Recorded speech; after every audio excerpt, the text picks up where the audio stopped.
Christians, in Acts chapter 17, verse 31, we read the following. Because God has appointed a day on which he will judge the world in righteousness by the man whom he has ordained. So it says here that God has appointed a day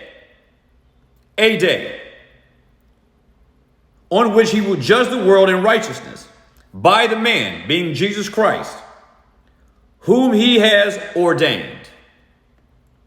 Now I want to point out something, especially for all of you pre-tribulation rapture people, because you teach in your false theology that there is going to be a pre-tribulation rapture, which there is not, because there is no such thing as a tribulation, period. A 7-year tribulation does not exist in the Bible.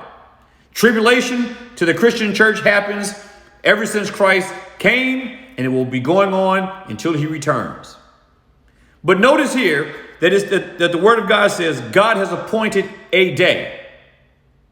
If you guys are right, there are multiple days, and you even say there are multiple days, because you say that there's going to be a rapture of God's people whereby they will endure judgment.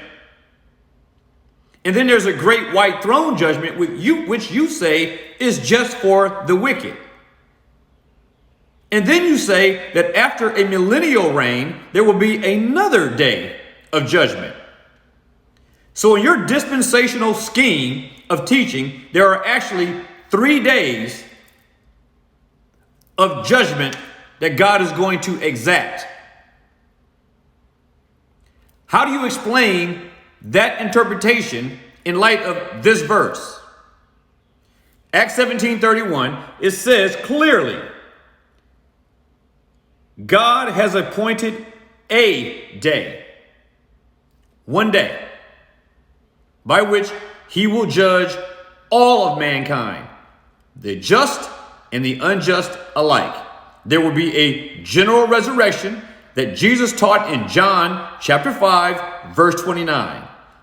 The great white throne judgment is that judgment. And that is the judgment where all men will be judged. Righteous and unrighteous, saved and unsaved. Everybody, all mankind will appear before the great white throne judgment, which is the judgment seat of Christ. A day, not multiple days. Be provoked and be persuaded.